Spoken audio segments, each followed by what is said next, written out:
Hari ini kita mau coba jalan-jalan ke Museum Tubuh. Ngapain di sini? Ini kita mau coba cari-cari insight dari surat Al-Infitar, surat ke-82 ayat 6 sama 7. Itu suratnya amazing banget, yang mau intinya menceritakan di situ bahwa ada tanda-tanda kekuasaan Allah yang sangat-sangat amazing banget yang ada di dalam tubuh kita. Banyak banget yang bisa kita kontrol di dalam tubuh kita, tapi kita senantiasa sehat sampai sekarang. Jadi kita mau ngajak anak-anak untuk menyelami lebih dalam bagaimana dengan mujizat-mujizat yang sudah Allah ciptakan untuk diri kita. Yuk masuk.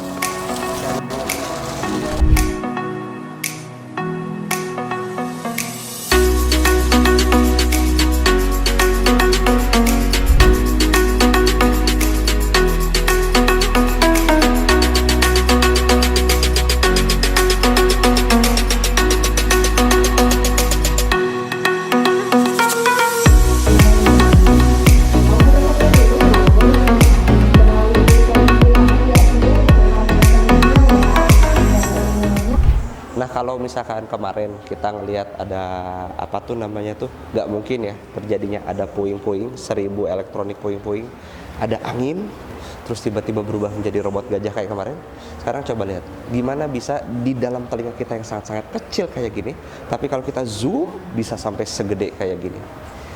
Nih, bisa sampai segede kayak gini, yang fungsinya sangat vital buat tubuh kita. Ini nih membuat kita bisa jaga keseimbangan sampai sekarang. Kita bisa lari-lari, loncat-loncat, seimbang sekarang kayak gini. Dan ini salah satu tanda-tanda kebesaran Allah, yang sayang banget kalau misalkan kita udah tahu hal ini tapi nggak bikin kita makin dekat sama Allah. Itu sayang banget. Yuk lanjut.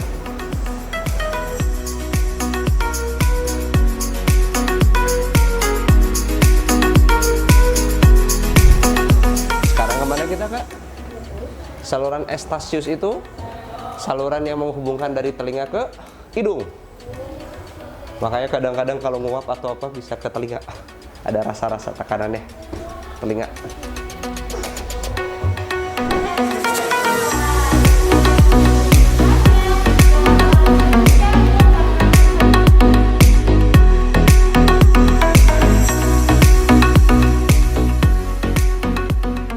Nih, ini kalau kita lihat kerjaan kayak gini nih, ini rumit banget. Sekali lagi ini rumit banget ini. Proses-prosesnya sangat-sangat di luar dugaan, tapi coba perhatikan. Ini kita nggak pernah doa tadi pagi ya, atau bahkan subuh-subuh kan. Kayaknya hampir semua manusia nggak pernah doa, ya Allah sel-sel sarafku ini, hidung-hidungku ini tolong dilancarkan ya. Nggak pernah kan? Pada umumnya nggak pernah ada yang berdoa kayak gitu, tapi maha baiknya Allah, Allah tuh ngasih jauh lebih banyak daripada apa yang kita minta. Ini amazing banget. Yuk kita lihat intip-intip lagi.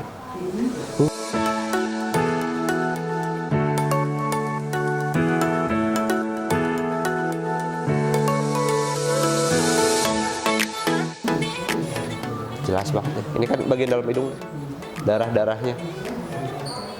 Hidung kanan, hidung kiri, lobangna. Cium ya?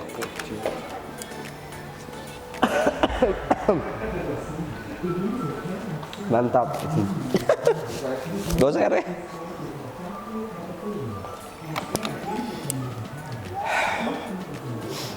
Oke.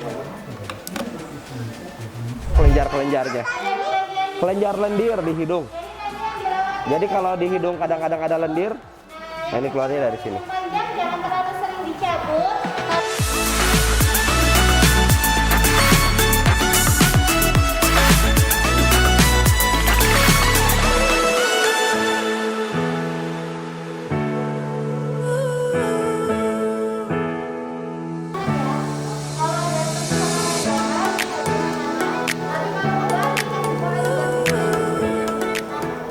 Nah, Masya Allah, Alhamdulillah ya, bagian otak kita yang jadi pengambil keputusan buat kita dalam hidup, dan ini fungsinya sentral banget. Dan di bagian otak ini ada di bagian depan, bagian dahi ini, belakang dahi, ada namanya prefrontal cortex. Itu bagian otak yang membedakan manusia sama hewan-hewan lainnya. Ada hewan-hewan lain kan, sapi ada otak, yang kadang-kadang kalau dimakan juga digulai juga enak tuh. Ya, sapi punya otak, apalagi tuh mamalia biasanya punya otak ya. Hewan-hewan lain biasanya ada otak, dan manusia juga punya otak. Tapi yang membedakan manusia sama lain itu manusia punya prefrontal cortex. Prefrontal cortex itu sarana manusia untuk mengambil keputusan. Bisa membedakan furqan, mana yang benar dan mana yang salah. Dan jadi teman-teman sekalian, alangkah sayangnya kalau misalkan kita punya otak, kita punya prefrontal cortex, tapi itu nggak pernah kita latih. Karena nanti apa bedanya kita sama binatang? Nggak ada. Karena hidup bukan hanya tentang sekedar makan doang ya. Nah, prefrontal cortex ini perlu diisi sama nutrisi yang namanya adalah nutrisi ilmu. Jadi yang menjadi pembeda antara manusia sama hewan-hewan lainnya itu adalah manusia itu perlu diisi banyak-banyak sama makna. Semakin manusia semakin menjadi manusia, berarti hidupnya akan semakin penuh dengan makna. Kerja tidak bisa hanya sekedar kerja, karena kera juga kerja. Kerbau juga kerja. Tapi manusia kerjanya itu perlu sekalian penuh dengan makna. Yuk kita lanjutkan perjalanan kita mencari makna, dan makna yang paling penting yang perlu kita pikirin adalah why we live here. Kenapa kita hidup di sini? Kenapa kita dikirim Allah ke sini? Setelah kita meninggal kita mau kemana? Yuk kita lanjut.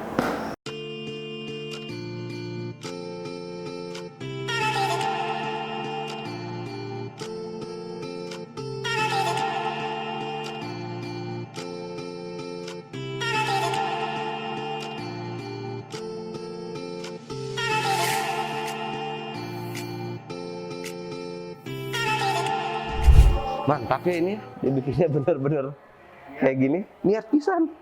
Mata. Ini mata, teman-teman sekalian. Kalau kita nggak bisa ngelihat itu kan, rasa-rasanya takut ya. Mau kemana tuh resah, gelisah, dan lain-lain macam-macam ya. Nah, mata ini butuh cahaya untuk bisa melihat. Dan itu mata ya, mata untuk bisa melihat butuh kayak gitu. Hati, batin ternyata juga butuh untuk bisa melihat. Karena kalau misalnya batin nggak bisa melihat, dia bisa tersesat banyak-banyak ini di dalam dunia ini, dan ngeri luar biasa. Ngerinya luar biasa. Maka kalau misalkan mata perlu cahaya untuk melihat, batin untuk melihat perlu apa? Batin untuk melihat itu perlu wahyu. Yuk.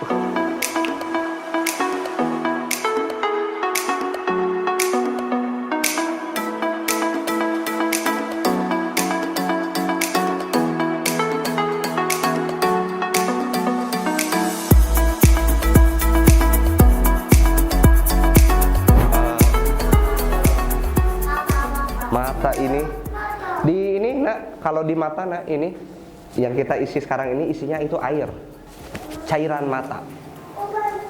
Iya, iya air. Jadi ini kita lagi berenang ya. Pinggir-pinggirnya kan ini pembuluh darah nih, dinding-dindingnya nih pembuluh darah nih semua. Nah, coba Kak Babang gerakin bola matanya kanan kiri kanan kiri kanan kiri, bisa? Nah ini ototnya, otot rectus lateral. Ya. Tapi di mananya? Ada, jadi ditempel sama mata di samping-samping sini nih. Gitu. Ini kalau ini atas bawahnya nih, yang atas bawah, atas bawah, atas bawah. Otot rectus superior. Jadi ini ototnya nempel, ototnya tuh nempel kanan. Iya, kayak bola ini nih kan, nempelnya kanan kiri atas bawah. Nah makanya ya, ini ototnya nih. Jadi kita ada otot rectus superior, kalau yang bawah otot rectus inferior, kalau kanan kiri otot rectus lateral. Bayangin, semuanya ini asalnya hanya dari satu sel pertemuan sperma dan ovum berubah jadi beda-beda kayak gini. Sakti kan? Terlalu ngarang kalau misalkan ada yang bilang gak ada Allah. Ada dokter tuh.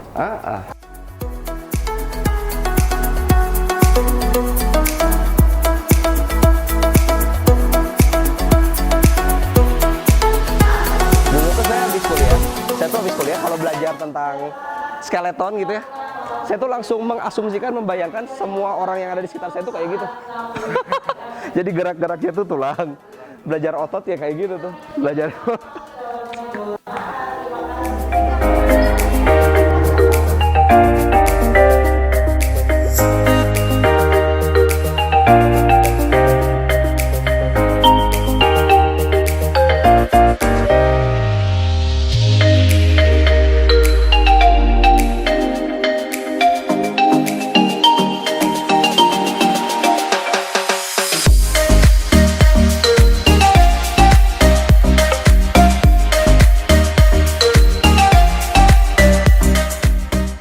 ini kulit kita nih. Kalau misalkan tebal tuh, setebal gini, tuh ada banyak pembuluh darah, lemaknya tuh yang kuning-kuning. Ini apa? Rambut-rambut. Ada rambut-rambutnya? Ada. Oh iya. Nah itu ada tuh, kayak gitu. Ada yang kelenjar keringat. Ini kelenjar keringat yang ungu-ungu. Kelenjar keringat. Ini yang ungu-ungu. Itu yang lalu apa? Kelenjar minyak ya? Minyak apa keringat lupa ya, Bi? Kalau nggak kelenjar keringat, kelenjar minyak. Dia kan kadang kalau ngeluarin keringat, kadang ngeluarin minyak. Kulit. Nih, dari kulit ini aja tuh. Ribet kan? Apa banyak banget ini bentuknya? Oh. Iya, ciptaan Allah semua, Masya Allah.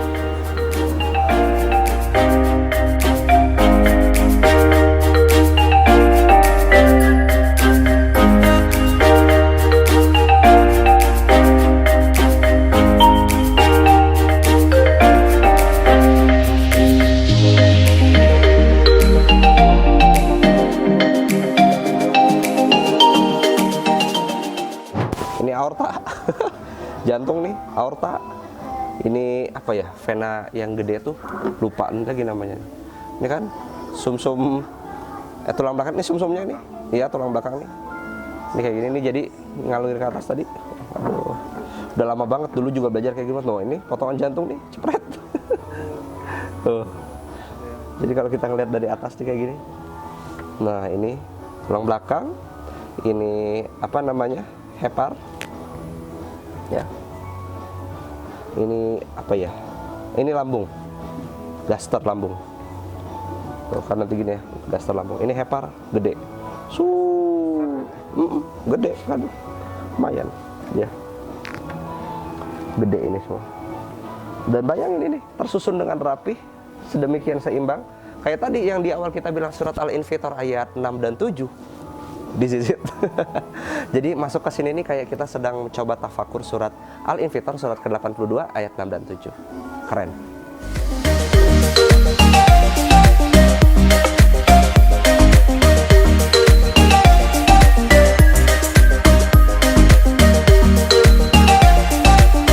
Nah ini kalau tadi yang nanya lemak bisa menyempit di pembuluh darah kayak gini nih. Jadi aliran darah bisa mampet. Nah, kalau aliran darah, ini pembuluh darah tapi ada sumbatannya. Sumbatan bisa jadi lemak, bisa jadi sumbatan dari ya macam-macam lah ya. Oh, ini pembuluh darah tapi ada sumbatan. Ada sumbatannya nih yang putih-putih. Kalau misal Kolesterol. bisa, kan kalau sumbatan berarti aliran darahnya bisa jadi macet ya. Kalau misalkan aliran darah macet, ke jantung macet gitu ya, itu bisa jadi gagal jantung. Serangan jantung tuh kalau suplai darah ke jantungnya kurang. Gagal otak itu kalau suplai darah ke otaknya kurang, boleh jadi ada penyumbatan. Begitu. Menyempit. Tuh kan? Iya emang. Sesuatu banget ya. Coba, museum ini aja bisa seribet gini, ini karena ada yang bikin. Masa tubuh kita nggak ada yang bikin? Ini arsitekturnya sesuatu ini. Masya Allah. Wow. Kita bisa kagum sama ciptaan manusia yang bikin ini kan. Ciptaan Allah tuh jauh lebih keren. Karena ini diem semua dari tadi loh. Tapi bayangin di dalam tubuh kita itu ini tuh bergerak. Setiap detik bahkan sampai sekarang tuh pembuluh darah kita apa-apa semuanya tuh gerak. Ini statik. Tubuh kita dinamik luar biasa. Wow. Bayangin nih, yang ngegerakin triliunan sel dalam tubuh kita, masa sih kita masih bisa disobey bahwa Allah nggak ada? Ya. Dan ini kita lagi mendalami dan menyelami betapa Allah Ar-Rahman, Allah Ar-Rahim, Maha Pengasih, Maha Penyayang Allah. Karena ini terjadi begitu saja, tidak perlu kita minta-minta, itu Allah senantiasa beri kepada kita sampai sekarang. Triliunan sel, bayangin. Darah apa? Ya, coba gimana nanyanya? Emang ada darah gitu. Darah biru itu hanya istilah, sebutan. Darah biru itu Sebutan bagi orang-orang yang terlahir anak raja misalnya kayak gitu, itu hanya disebutnya darah biru gitu. Makanya ini hey darah biru gitu. Cuman ini doang. fotoin.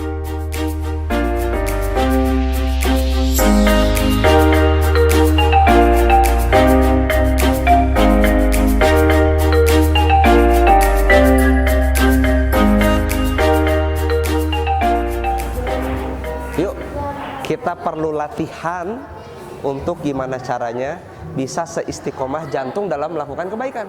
Jantung seolah-olah kan memompa kebaikan terus-menerus ya. Tasbihnya jantung kayak gini. Jadi bayangin, tiap gerak kita, tiap detik kita, itu kita bisa jadikan seperti sebagaimana layaknya jantung yang senantiasa memompa kebaikan untuk seluruh tubuh kita ya. Insya Allah. Istiqomah, istiqomah.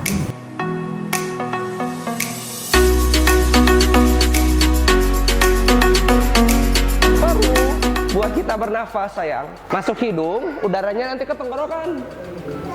Nafasnya masuk hidung kan, nanti ke tenggorokan, kumpul di paru-paru. Hah? Iya ya, ada apel-apel ya.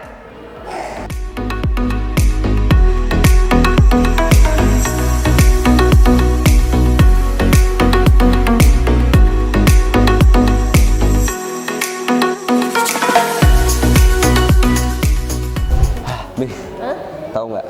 Gara-gara pernah bikin buku Akasah ya, aku kenal Allah secara Asmaul Husna. Kirain baca itu tuh, mengenal asma lebih dekat, kirain tuh mengenal asmanya Allah. Itu mah asma bengek. Asma bengek ternyata ya tuh. Coba.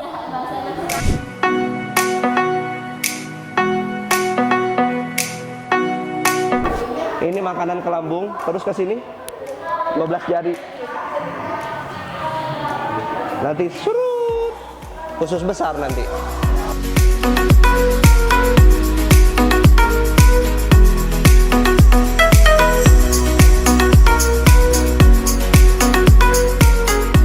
Ginjal. Hah? Dijual. Ya, yo, siapa yang mau punya mau beli gadget baru? Katanya suka jualan kayak gini. Nggak perlu teman-teman, tapi kurang lebih tanda bahwa kita tuh sudah diberikan Allah Maha Kaya banget karena kita adalah hamba dari Allah yang Maha Kaya. Insya Allah.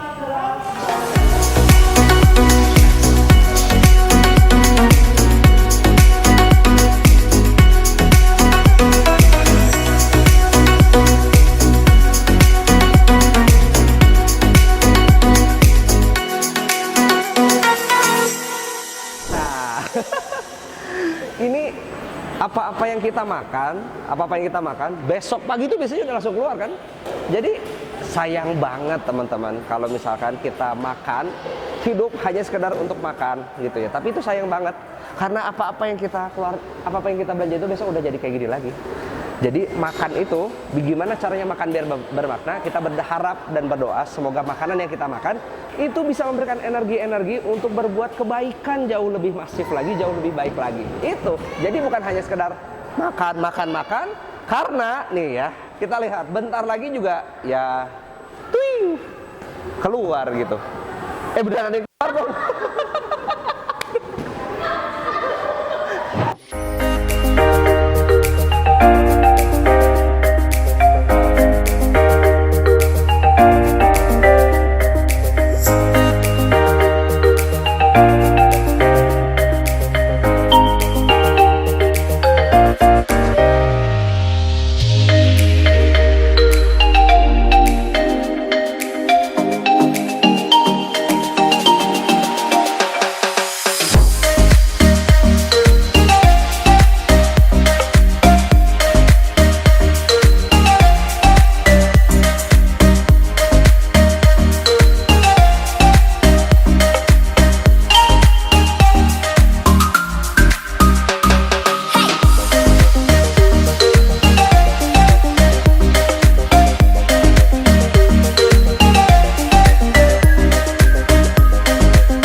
Ini batik kentongan Madura.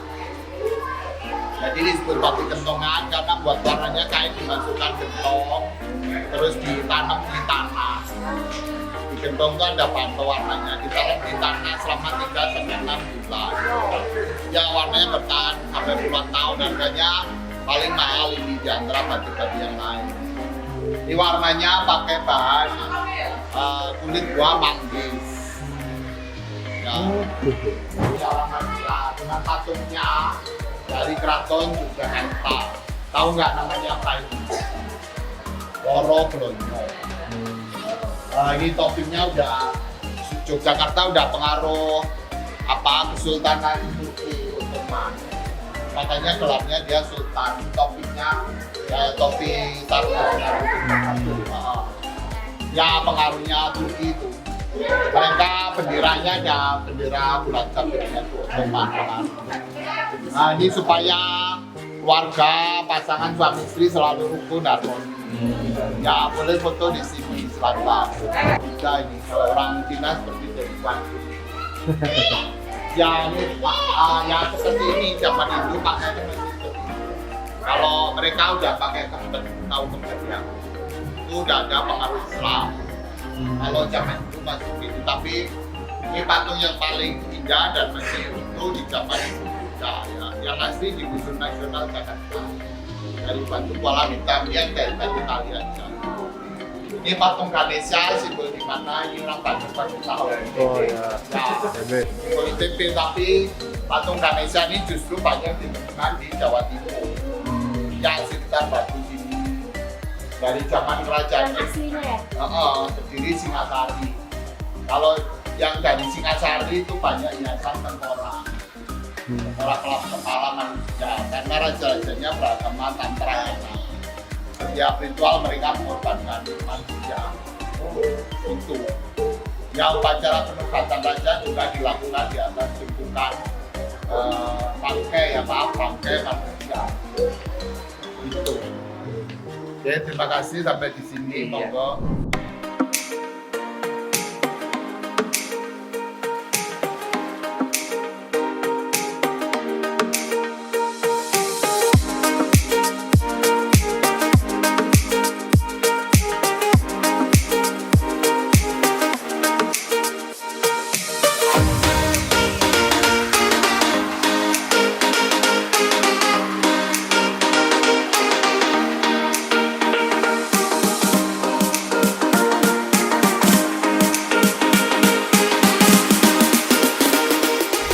Setuju nggak sama kata-katanya Albert Einstein ini? Saya kok setuju banget ya. Karena memang kalau kita suka ngobrolin sejarah Islam zaman keemasan, pasti kan banyak orang tua cerita sama anak-anaknya. Nih, zaman dulu ada banyak Ibnu Khaldun, ada siapa lagi, Ibnu Sina, dan lain-lain macam-macam kita sebutin itu banyak nama tuh. Al-Khawarizmi, dan juga masih banyak lainnya. Tapi sayangnya kita cuma menceritakan tentang kegemilangan yang dilakukan sama tokoh-tokoh terdahulu, tapi tidak mengenalkan spiritnya kepada anak-anak kita. Tidak mengenalkan spiritnya bahwa ternyata sains itu adalah kita sedang belajar bagaimana cara Allah merawat alam semesta ini. Seperti saat saya berdiri sekarang, kita berdiri sekarang, ini kita kan sedang dijaga sama Allah lewat hukum gravitasi ya. Coba kebayang nggak kalau misalkan tidak ada gravitasi, tidak ada mekanisme gravitasi yang Allah titipkan di alam semesta ini. Nggak mungkin nyaman kita bisa berdiri seperti sekarang saat ini kan. Jadi betul,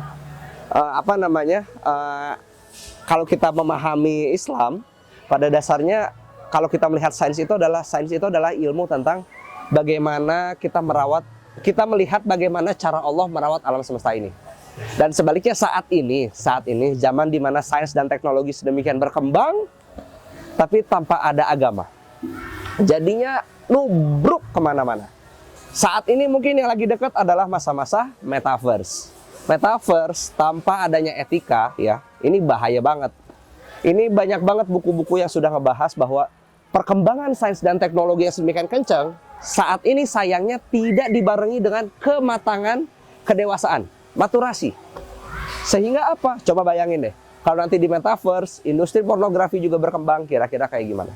Karena yang membatasi industri pornografi itu insya Allah itu adalah agama. Nah, sahabat-sahabat sekalian, jadi betul banget ya, ilmu tanpa agama adalah buta, seperti yang mungkin kita bisa rasakan di saat ini. Dan kebalikannya juga, agama tanpa ilmu bisa jadi lumpuh. Karena boleh jadi agama-agama mungkin hanya disampaikan dengan sekedar dogmatik aja, tidak disampaikan dengan kepala yang jernih, dengan argumentasi yang tajam, itu rasanya sayang-sayang banget. So, sahabat-sahabat sekalian, yuk kita ajak anak-anak kita mencintai ilmu. Apalagi ilmu sains, salah satunya adalah ilmu sains, karena tadi ilmu sains buat saya itu adalah bagian dari ilmu agama. Karena ilmu sains sekali lagi adalah tentang bagaimana caranya kita mempelajari Allah, merawat kehidupan di alam semesta ini. Yuk kita berenang.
Karena salah satu keterbatasan manusia dalam membayangkan dewa, membayangkan Tuhan, itu pasti senantiasa membayangkan Tuhan itu atau dewa itu sosoknya kayak manusia, nak. Ya, dari tadi kan kita lihat gitu ya. Dewa-dewa kayak jadi sosoknya tuh kayak manusia. Padahal kalau Allah sendiri bilang laisa kamitslihi syai'un. Allah sama sekali tidak ada yang sama, tidak ada yang menyerupai dengan Allah. Jadi Allah bentuknya tidak seperti manusia. Ini kan ada kan tuh manusia campur-campur sama kepalanya apa gitu ya. Iya, keterbatasan manusia.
Masya Allah ya, maka ternyata ada miliaran manusia di muka bumi ini.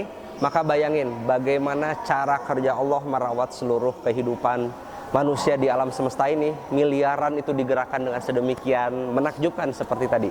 Dan tadi kita udah keliling-keliling di bangunan ini ya, itu di gedung ini. Gedung ini sedemikian detail aja itu ada yang ini ya, ada yang bikin, ada yang menciptakan gitu, ada yang atas izin Allah. Apalagi ini nih, nggak mungkin semuanya miliaran manusia ini tercipta begitu saja kan. Nah maka jadi ayah bunda sakinah lovers sekalian, hal yang paling perlu kita renungi itu ternyata kayak gini. Di antara miliaran manusia ada yang merasakan nikmat yang sama, tapi banyak yang tidak merasakan itu adalah sebuah nikmat. Ya, banyak yang tidak merasakan itu adalah sebagai sebuah nikmat. Hal biasa aja. Hal yang biasa aja, hal yang kayaknya seolah-olah seharusnya itu terjadi gitu. Tapi ada segelintir manusia yang mungkin merasakan kenikmatannya sama, tapi bisa sedemikian khusyuk ngerasain kehadiran Allah di dalam tubuh kita. Nah, bedanya apa sih? Bisa ada dua kondisi kayak gitu. Inilah yang membedakan ini, yang namanya adalah nikmat iman. Maka sobat-sobat sekalian, ayah bunda sakinah lovers sekalian, yuk kita ajak anak-anak kita untuk merasakan bagaimana ini loh keindahan nikmatnya iman tuh seperti ini gitu. Dan maka mari bisa dari dalam diri kita sendiri ya, apa-apa yang ada di dalam diri kita sendiri maupun apa-apa yang ada di sekitar kita, itu bisa banget semuanya bisa menjadi bahan untuk kita makin kenal, makin cinta sama Allah. Dan itu juga bisa menjadi bahan untuk kita ngebantu anak-anak kita makin kagum sama Allah. Yuk, semoga kita bisa menjadi orang tua yang menjadi kendaraan hidayah bagi anak-anak kita. Wassalamualaikum warahmatullahi wabarakatuh.